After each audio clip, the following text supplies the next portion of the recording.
So what's up mga kapatid? It's your girl in the house, Kikay, at nagbabalik po tayo for another video. And for today's episode po, yes, you see and you read that clearly. Finally guys, I can share it with you, my acid reflux story. So without further ado, let's get started.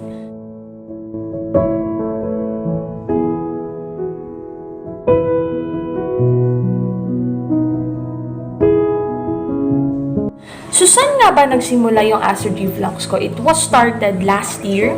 Kasagsagan talaga siya ng COVID, pero hindi pa nagpatupad dun yung president natin ng state of emergency. That is why wala pang lockdown noon, wala pang mga EO noon regarding sa COVID. So, wala pa, parang nababalitaan lang natin yun. It was started February, I think, Sunday evening, me and my best friends is pumunta kami sa bahay ng ate namin sa church. Yung ate-ate namin. Shout out to you, Ate Shai. And then time na uwi na kami with my best friends. 2 rides kasi yung papunta sa amin. Yung first ride ko papunta sa terminal, papunta sa amin. Gets mo ba guys? Sorry. Ayun. Basta yung first ride ko, like what I've said, 2 rides ako papunta sa amin. So yung first ride ko is yung nakasabay ko is mga Chinese. So, alam naman natin na nababalitaan sa TV, sa balita, na yung COVID came from China. A person under observation has tested positive for the novel coronavirus. This is the first confirmed case arrived in the Philippines from Wuhan, China. So yun, pagkasakay ko, Chinese yung mga nakasabay ko. Tapos kaharap ko, Chinese na lalaki, and doon nasa harap, sa front seat, kumbaga, is babae na Chinese. And yung transportation dito sa amin guys, sa Jensen, is tricycle. So talagang masikip. Yung kaharap ko na Chinese na lalaki is talagang yung katawan namin is nagtatouch. Kasi nga, masikip lang yung tricycle or transportation dito sa Jensen. Noong time na pagkababa nila, isip ko talaga na, Lord, ano ba, baka may COVID sila. Yung mga ganyan na isip. Kasi kung kayo nasa posisyon ko, may isip niyo din yun. Hindi niyo maiiwasang maisip yun.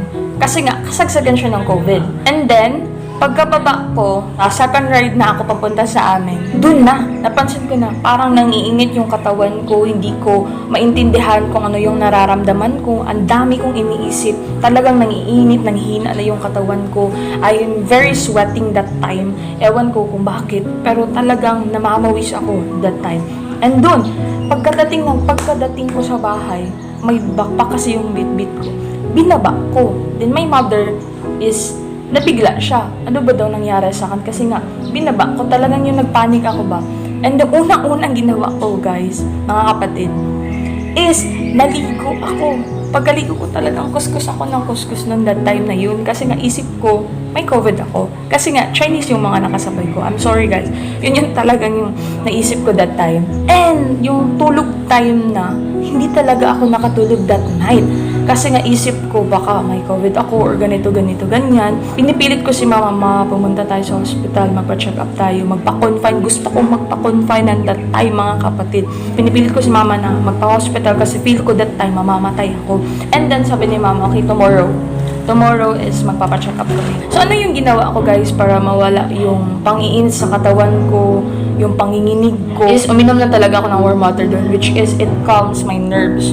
And talagang it big helps to me that time. Kasi nga yun, nakalma ako. Talaga tomorrow, yung time na nagpa-check up na kami ni mama, sinabi ko lahat sa doktor. And then, diniagnose ako ni doc ng panic disorder. So yun yung sabi ni doc is, wag lang talaga ako magpanik. Ayaw ko magpareseta nung time na yun. Kasi medyo kaya ko siya makontrol.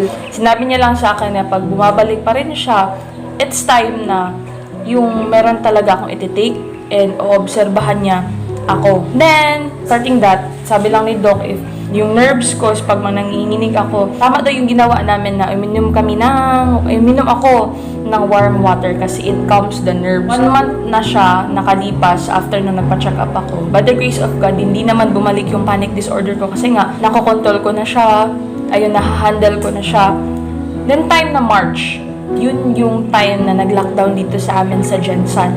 So, nung time na yun is early in the morning, sumasakit na yung dito ko. sa may sikmura ko. Ewan ko kung bakit. Basta umiinit siya. Tapos, hindi ko lang pinansin. Uminom lang ako ng hot water kasi nga, I thought it was kabag. Then after nun, nag-vomit ako. Sumuka ako ng sobrang asin. And hindi ko alam kung bakit. Basta, Nung time na yung pagkasuka ko, hindi ko talaga alam na yung nararamdaman ko is GERD or acid reflux. I thought talaga kabuhi lang siya. Yung maraming hangin sa katawan. Nung time na yun is hindi na talaga ako makakain. Maasim na yung dila ko. Yun, yung sigmura ko is talaga maasim na. Hindi kami nagpa-check up nun. Kasi nga, sagsagan yun ng COVID in first lockdown. Mahirap, ang hirap talagang makipag-usap sa ibang tao. Mahirap makipag-interact sa ibang tao nun kasi nga, bawal lockdown. And then, meron kaming pharmacist na churchmate. And then yun sabi niya, baka hyperacidity lang. Kaya, sinabi niya, try ko daw yung Kremel S. So, tinry ko yung Kremel S. With a surprise, yun, medyo okay siya sa pakiramdam ko na wala yun. Hyperacidity pala yung naramdaman ko that time. Pero hindi ko alam na it was caused by acid yung nararamdaman ko that time. I thought lang talaga kabuhi siya. Yun, wala siya. Then, bumalik na naman siya after 2 months. So, that time, yun, marami kasing nagsasabi, Skyflakes, yung Alpine, ayun, nag-take ko ng Alpine. Pero, pag-take ko ng Alpine, sumuka na naman ako, so hindi ako hiyang sa Alpine. Which is hiyang naman siya sa iban. May nagsabi dun kapitbahay namin kasi nga, ma-acidic din siya. Isa din si ate yung nakatulong sa amin kasi nga, talagang drastic yung naganap sa kanya, pagiging acidic niya. Kasi nga, sobrang payat na ni ate. Parang nabalitaan ko na ang dami na niyang doktor na napuntahan pero hindi pa rin siya gumaling. Siya yung nagsabi na baka ganyan daw yung naramdaman ko para sa kanya. That is why sinabi niya sa amin na ito bawal ng mga mamantikain, bawal ng mga ganito, ganyan. Hindi ko naalala kung ano pa. Basta yung mamantikain yun naalala ko. Talagang yung time na yun, 2 weeks ata yun na ganun ako, na umiiwas ako ng mga bawal. And then, Kremel S hindi na malab sa akin. Kaya I tried Gaviscon, yung liquid lang. Tumalab sa akin yung Gaviscon, hindi ko alam kung bakit hindi na tumalab sa akin yung Kremel S. So, nawala na naman siya, guys. Then, after 2 months or 3 months, I think. So, pila na? 5 months na, I think so. Yeah, 5 months na siya. Napabalik-balik siya sa akin. After 3 months, dun na yung lumabas yung mga worst na symptoms sa katawan ko. Nararamdaman ko na yung heartburn, merong pagbabara dito sa lalamunan, and then yung panginginig ng katawan ko. Yun na yung time na sinasabi ko sa inyo guys na 2 weeks hindi ako nakatulog. Kasi nga every time na pag umihiga ako, feeling ko yung merong liquid na babalik sa esophagus, isusuka ko.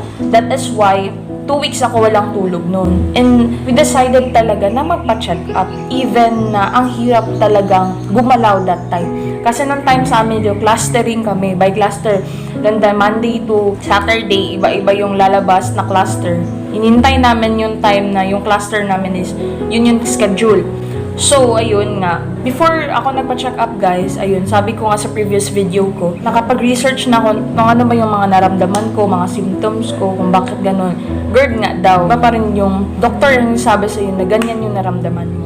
So, yun time na nagpa-check up kami ni mama, sinabi ko lahat sa doktor, yung mga naramdaman ko, and then it is confirmed talaga na yung naramdaman ko is GERD. And then niresetahan ako ng doktor noon, yung sa previous video ko, yun yung nireseta niya sa akin, yung Pantoprazole plus Chuchu, and then yung Malox. And 2 weeks dapat daw iti-take yun. Pag 2 weeks daw nga hindi pa okay sa akin yung medicine is mag-endoscopy na. Endoscopy rather. Yun sa pag-take ko, nasabi ko na kasi siya sa previous video ko, so kaya hindi ko na siya iulit. In short guys, tumalaban yung synthetic medicine sa akin, pero it was just a temporary effect. That is why, yun yung sabi ko sa inyo na meron kaming kapitbahay na same yung nararamdaman niya sa akin. Shinare niya sa akin kung saan niya or saan siya gumaling, which is yung Healing Galing. So because of our neighbor, is pumunta kami sa Healing Galing. Siya yung nagsabi sa akin. And yun nga, sinabi ko naman sa in my previous video nga, yung Healing Galing talaga yung nakapagpagaling sa akin. So yun nga guys, it was all started in my mind. Ayun, yung acid reflux ko, it was started in my mind. Pero, factor din yung lifestyle ko. Nung bata pa kasi ako guys, yung mama ko kasi, by the way, nag-iisa lang po akong anak, gaya nga ng sabi ko dun sa introduction about myself, single parent lang po yung mother ko. So, saludo po ako sa mga single parent dyan na nagpapalaki sa kanilang mga anak na sila lang, single parent nga. Yun. Saludo po ako sa inyo. God bless you more po. Si mama that time kasi, every 2 weeks siyang nawawala sa bahay, bumabalik lang siya every Saturday. nagkakabanding lang po kami, nagkakasama lang kami Saturday, Sunday, tapos pag Monday na naman, after 2 weeks na, babalik na naman siya yun. So, sanay ako na mag-isa. Iiwanan lang ako ni mama na pera pang konsumo ko, and then, ayun, ako lang mag-isa sa bahay namin. And then yun guys, yung time na yun is, wala talaga akong disiplina. High school ata at ako, I think doon, first year high school to second year high school ako nun. Yung lifestyle ko nun guys, yung pera, instead of bibilin ko siya ng mga ulam, yung pang-ulam talaga nakakainin. Binibili ko siya ng mga junk foods, mga juice, instead of rice and ulam yung breakfast ko and then yung lunch ko, hindi yun. Junk foods yung breakfast and lunch ko, tapos wala pa akong kain. Umiinom na ako ng soft drinks yun. Lifestyle talaga. Then, totoo talaga, bumabawi yung katawan natin, guys. Talagang naniningil yung katawan natin. Sabi ng mga parents natin, ng mga nakakatanda sa atin, na lumalabas lang yung mga sakit natin pag nasa edad na tayo na we reach the peak na yung age natin is hindi na tayo bata, like mga 20s, again mga 30s, ayun. Wala kasi akong disiplina ng time na yun, kaya parang nag-trigger dun sa panic disorder ko, which is dumating sa point na naging anxiety. Kasi ng time na yun, iyak lang talaga ako ng iyak kay Lord, na Lord, bakit? Ganito, ganyan. Talaga ng time may fear of death talaga ako. Kasi ayaw ko pang mamatay yung time na yun kasi ang dami ko pang naiisip na gusto kong gawin. Sabi ko kay Lord, gusto ko pang mag-serve sa'yo. Yun yung talaga yung sabi ko. Pero, will talaga ni Lord yung sitwasyon na yun, mga kapatid, because hindi dahil sa sakit na ito, hindi ako magkakaroon ng breakthrough spiritually. Kasi nga dito ako, mas napalapit ako kay Lord, mas nagkaroon ako ng intimacy sa Kanya. Walang araw, walang oras, guys, na hindi talaga ako nagpupuri kay Lord. Walang oras no na hindi talaga ako nagpe-pray, nag-kneel down. Sabi ko, Lord, lahat ng mga na-experience ko, use it for your glory. I want to share it with other people. That is why ito yung nagtulak sa akin na gumawa ng YouTube channel, kasi alam ko yung feeling na yun yung naranasan mo, yung mga experience na yun. Kaya sabi ko kay Lord na, Lord, use it for your glory. I want to share it with other people na may mga sakit na naramdaman kagaya ko, kung paano ko pa siya na-overcome. And talaga yung big factor sa paggaling ko, guys, is prayer talaga, and praise and worship, reading the Word of God.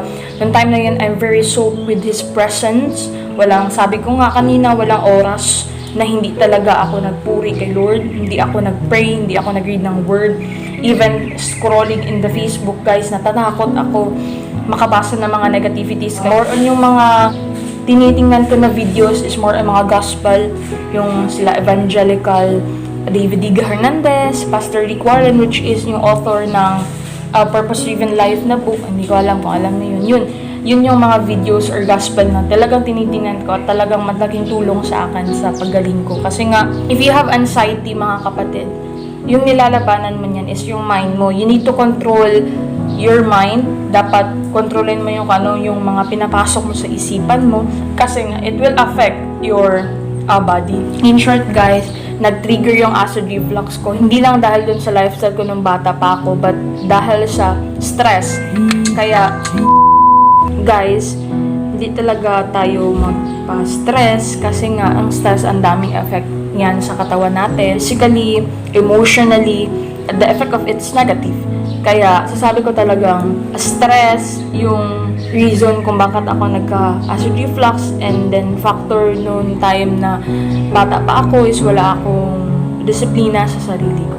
So yun nga, that's it for today's vlog, mga kapatid. Kung meron kayong mga parts na hindi klaro sa inyo, is comment down below. Kung meron pa man kayong mga tanong, make it sure, guys, na yung mga tanong nyo is tingnan nyo muna yung mga videos ko, baka nandun lang yung mga sagot.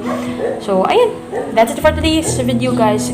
Thank you for watching and God bless. See you on my next vlog. Bye.